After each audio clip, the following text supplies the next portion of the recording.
नमस्कार दोस्तों आज हम 6 क्लास की एनसीईआरटी ज्योग्राफी की स्टार्ट कर रहे हैं, जिसमें आज हम पहला चैप्टर देखेंगे जिसका नाम है the earth in our solar system. देखिए, ये हमारी जो एनसीईआरटी है वो यूपीएससी और कई इंपॉर्टेंट एग्जाम्स के लिए बहुत ही ज़्यादा महत्वपूर्ण होने वाली है, इसीलिए वीडियो को ध्यान से देखिएगा। देखिए, इस चैप्टर के नोट्स हमने अपने कॉपीज़ में तैयार किए हुए हैं, जिसकी मदद से आप उनको बताएंगे आपको। देखिए, चैप्टर का नाम है the earth in our solar system. ये हमारे नोट्स तैयार हुए हैं पहले से, और इन नोट्स को करने के बाद आपको चैप्टर को पढ़ने की आवश्यकता नहीं पड़ेगी। देखिए, जो यूनिवर्स होता है वो यूनिवर्स के अंदर कई सारी गैलेक्सीज होती हैं। गैलेक्सी के अंदर कई सारे सोलर सिस्टम होते हैं, और हर सोलर सिस्टम के बीच में एक सन होता है, और एक हमारा सोलर सिस्टम भी है खुद का। जो यूनिवर्स है वो 1380 करोड़ साल पहले बना हुआ था। ऐसा माना जाता है कि वो जो यूनिवर्स है वो बिग बैंग थ्योरी द्वारा बना हुआ है। इसके अलावा कई सारी थ्योरीज भी आई है, लेकिन वो हमारे काम की है नहीं। तो हमारा जो यूनिवर्स है वो 1380 करोड़ साल पहले बना था। हमारा जो सन है उसके अराउंड बहुत सारे प्लैनेट्स रिवॉल्व करते हैं, यानी कि घूमते हैं, जिनमें सबसे पहला आता है mercury, Venus, earth, Mars, Jupiter, Saturn, Uranus and Neptune. इनके बारे में एनसीईआरटी में कुछ विशेषताएं दी गई हैं, जिनकी बात करते हैं। ये देखिए, सबसे पहला आता है मरकरी। जो मरकरी है वो सन के अराउंड टोटल 88 डेज के अंदर रिवॉल्व करता है। वीनस है, वीनस को ट्विन ऑफ अर्थ बोला जाता है। अर्थ जियोइड है। जियोइड का मतलब होता है, अगर मैं पूछूं हमसे कि अर्थ का जो शेप है वो कैसा है, देखिए मैं आपको एक चित्र दिखाता हूँ। ये देखिए, ये जो अर्थ है हमारी, ये इस अर्थ का शेप किस प्रकार का है अगर मैं आपसे पूछूं तो देखिए, जो अर्थ है वो हमारी वो गोल नहीं है। इसके आकार को जियोइड बोला जाता है, यानी कि किसी जगह से तो ये चपटी है, किसी जगह पर ये गोल है, तो इस शेप को जियोइड बोला जाता है। उसके बाद आता है मार्स। मार्स का जो कलर है वो रेड है। मार्स और जुपिटर के बीच में एक बेल्ट आती है, जिसको हम एस्टेरॉइड्स की बेल्ट बोलते हैं। एस्टेरॉइड क्या होते हैं वो अभी हम बात करेंगे। मार्स और जुपिटर के बीच में एक बेल्ट आती है एस्टेरॉइड की, जिसके अंदर 4 प्लैनेट्स आते हैं और उसके बाहर 4 प्लैनेट्स आते हैं। अंदर वालों को कहते हैं इनर प्लैनेट्स, जो कि टेरेस्ट्रियल हैं, यानी कि जिन पर रहने लायक ज़मीन है, जो कि रॉक और मेटल से बने हुए हैं, जिनमें बहुत सारी रॉक्स पाई जाती हैं, बहुत सारे अलग अलग प्रकार के मेटल्स पाए जाते हैं। और इस एस्टेरॉयडल बेल्ट के बाद जो प्लैनेट्स आते हैं उनको बोलते हैं आउटर प्लैनेट्स, जिसके अंदर गैसेज हैं, यानी कि इस पर कोई भी रहने लायक जगह नहीं है, वो पूरे गैस से बने हुए हैं, और इन्हीं प्लैनेट्स को जोवियन प्लैनेट्स भी बोलते हैं। मार्स के बाद बात करेंगे जुपिटर की। जुपिटर वो है बहुत ही बड़ा प्लैनेट है, जिसके अंदर टोटल 1600 अर्थ आ सकती हैं। उसके बाद आएंगे सैटर्न। सैटर्न के चारों तरफ एक रिंग का छल्ला बना हुआ है। उसके बाद बात करेंगे यूरेनस एंड नेपच्यून। ये दोनों कोल्ड प्लैनेट हैं, यानी कि इन पर बहुत ही ज़्यादा बर्फ पड़ी रहती है और रहने लायक बिल्कुल भी जगह नहीं है। देखिए, सन से अगर अर्थ की दूरी मापी जाए तो वो 15 करोड़ किलोमीटर। लाइट की स्पीड कितनी है? 3 लाख किलोमीटर पर सेकंड, यानी कि 1 सेकंड में जो लाइट है वो 3 लाख किलोमीटर चल सकती है। अब बात करते हैं सेलेस्टियल बॉडीज़ की। देखिए, कोई भी ऑब्जेक्ट स्पेस के अंदर होता है उसको हम बोलते हैं सेलेस्टियल बॉडी, चाहे वो चमकता हो, चाहे वो खुद की प्रकाश हो या फिर नहीं हो। Any object in the universe that is twinkling in the night, जो कि रात में चमकता है, चाहे उसके पास खुद का प्रकाश हो या ना हो, किस प्रकार से आगे दिखते हैं।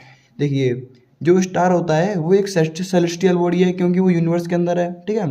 That having its own light and heat, जिसके पास खुद का प्रकाश होता है, खुद की लाइट होती है। एग्जाम्पल के लिए बात की जाए तो सन, ठीक है। और सेलेस्टियल बॉडी का दूसरा टाइप हो जाएगा प्लैनेट, यानी कि ऐसी सेलेस्टियल बॉडी जिनके पास खुद का प्रकाश नहीं होता, जैसे अर्थ हो गई, ठीक है, और वीनस हो गया, मार्स हो गया।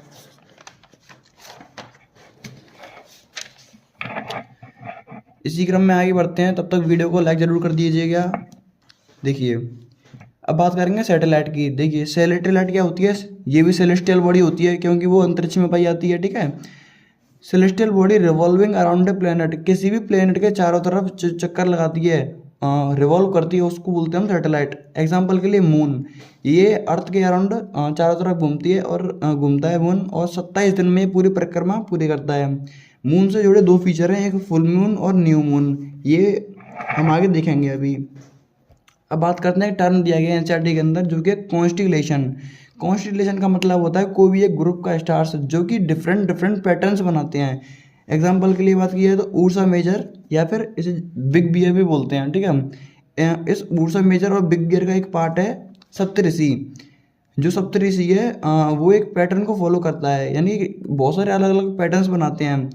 एक ऐसा ही पैटर्न हमारे एनसीईआरटी के चित्र में दिया गया है, ये देखिए आपको विजिबल होगा, जिसके अंदर बहुत सारे स्टार दिए गए हैं जिसको सप्तऋषि बोलते हैं। और इनके अगर इसी दिशा में चलें तो एक स्टार दिखता है जो कि नॉर्थ दिशा के अंदर है, जिससे हम डायरेक्शन का पता लगा सकते हैं। ये नॉर्थ दिशा के अंदर है, ये हमेशा इसी जगह पर रहता है, जिसको हम पोल स्टार भी बोलते हैं। आगे चलते हैं। अभी हमने एस्टेरॉयड बेल्ट की बात की थी जो कि मार्स और जुपिटर के बीच में है। तो एस्टेरॉयड का मतलब क्या होता है, देखिए स्मॉल स्मॉल प्लैनेट्स।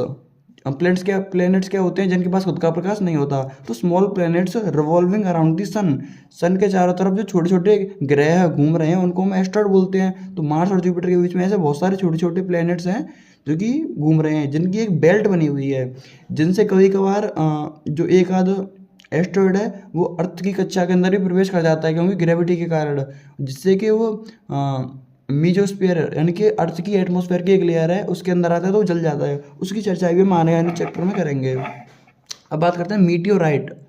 मीटियोराइट क्या होता है, देखिए स्मॉल पीसेस ऑफ रॉक्स, उनको मीटियोराइट बोलते हैं। इनकी चट्टानों के छोटे छोटे टुकड़े, उनको मीटियोराइट बोला जाता है, जो कि अंतरिक्ष के अंदर होते हैं, ठीक है। अभी हमने बात की थी फुल मून और न्यू मून की, वो देख लेते हैं। फुल मून का मतलब होता है पूर्णिमा, जिस दिन जो चांद है वो पूरा दिखाई देता है उसको बोलते हैं पूर्णिमा। और न्यू मून अमावस्या। आगे बात करते हैं ऑर्बिट। ऑर्बिट क्या होती है, all planets moves around the sun in a fixed path called orbit. यानी कि जो जितने भी प्लैनेट्स हैं वो सन के चारों तरफ एक कक्षा के अंदर मूव करते हैं, घूमते हैं, रिवॉल्व करते हैं, जिसको ऑर्बिट बोला जाता है, और वो हमेशा फिक्स रहती है, ठीक है।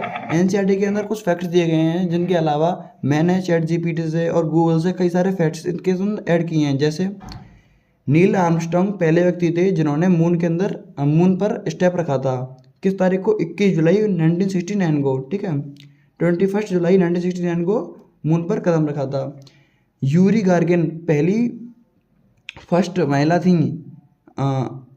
यूरी गार्गिन पहले वो थे जिन्होंने स्पेस के अंदर गए थे, जो कि सोवियत के थे। कब गए थे, 1961 के अंदर, ठीक है। राकेश शर्मा फर्स्ट व्यक्ति थे भारत के जो कि स्पेस के अंदर गए थे 1984 के अंदर। कल्पना चावला पहली महिला भारत की जो कि स्पेस के अंदर गई थी, ठीक है। तो ये कुछ एग्जांपल्स देख लिए हमने, और इन्हीं जो हमने बात की टर्म्स, इनसे पूरी एनसीईआरटी कवर हो जाती है पहला चैप्टर। अगर आपको ऐसी वीडियो और चाहिए तो चैनल को सब्सक्राइब जरूर कर लें।